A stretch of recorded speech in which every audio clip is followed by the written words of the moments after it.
Bila kita nampak raut wajah orang yang tenang cerah, maka ketenangan bukan pada wajahnya. Bila nampak orang melangkahkan kaki dengan tenang penuh wibawa, maka ketenangan bukan pada kakinya. Bila tampak ayunan tangannya tak tergesa-gesa, maka bahagia bukan pada tangannya. Di mana letak bahagia itu? Ala fil jasadi mudghah. Ketahuilah dalam jasad ada segumpal, ada sekepal, ada sesuap. Idza salahat salahal jasadu kulluh. Kalau yang segumpal itu baik, maka yang lain ikut menjadi baik. Wa idza fasadat fasadal jasadu kulluh. Kalau yang segumpal itu rusak, maka dia pun ikut menjadi rusak. Yang segumpal itulah yang mengendalikan mata, telinga, tangan, kaki. Yang segumpal itulah tempat rindu, benci, marah, ridha, ikhlas, fasik, hasad, kufur. Di sanalah bersemayam rindu dan benci.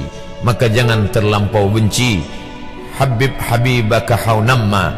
Kalau kau sayang, sayanglah secukupnya sahaja. Karena boleh jadi hari ini kau sayang, besok berubah menjadi kebencian. Kalau kau benci, bencilah secukupnya sahaja.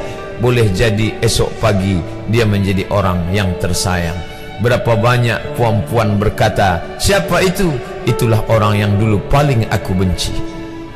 Tapi hari ini masih ada juga benci, tapi tak banyak. Oleh sebab itu maka dijaga dia.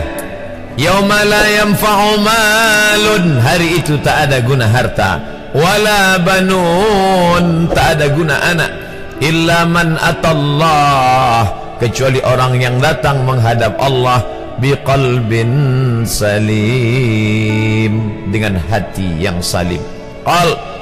Qab lam ba, qallaba, berbolak-balik. Qallaba, tidak selamanya bahagia. Kadang pagi hati tenang, petang datang dia pun susah. Kadang pagi hati lapang, petang tiba dia pun gundah. Maka apa yang dapat menolong? Ala bizikrillah, ketahuilah dengan banyak menyebut mengingat Allah, tatma'innul qulub, maka hati akan menjadi lapang. Qalbul mu'min baina asabi'ir rahman, hati orang beriman berada di antara jari jemari kuasa Rahman. Kalau dia hendak, dia balikkan yang senang menjadi susah. Kalau dia berkehendak yang susah, dia balik menjadi lapang. Berapa banyak orang yang tampaknya mungkin kita kata dia susah, tapi dia masih boleh tersenyum. Sebaliknya orang yang menurut pandangan zahir kita cukup segala, makan, pakai, tapi tampaknya kesenangan tak pernah singgah. Apa sebab? Kerana hati milik Allah. Dia ada dalam diri kita, tapi dia bukan punya kita. Lillahi ma fis samawati wa ma fil ard. Apa di langit, apa di bumi, milik Allah. Balikkan kepada Allah. Dari Allah balik kepada Allah. Senang mengucapkannya, payah mengamalkannya, lebih sulit memasukkannya ke dalam hati. Oleh sebab itu maka apa cara supaya hati menjadi lapang? Yang pertama, iman. Mesti ada iman. Percaya bahawa dia ada walaupun tak tampak oleh mata. Dulu ada seorang filosof, dia berkata bahawa aku percaya dia ada bila boleh tampak oleh mata, disentuh tangan, didengar telinga. Tapi bila tidak dapat ditengok mata, dipandang mata, didengar telinga, disentuh tangan, maka dia tidak ada. Inilah orang-orang yang berfaham wujudiyah. Wujud ada, mikrofon ada, mimbar ada, orang ada, kerana aku boleh menatap dengan mata, mendengar suara dengan telinga, bersapa tangan dengan alat yang diciptakan Allah Subhanahu wa ta'ala. Tapi kita mengenal dia bukan kerana rupa. Bahkan bila kita pejam mata nampak berbagai macam rupa, itukah dia? Bukan. Walam yakul lahu kufuwan ahad. Bila kita pandang tengah malam tampak bermacam warna rupa, itukah dia? Ma khatara bibalik fallahu laisa kadzalik.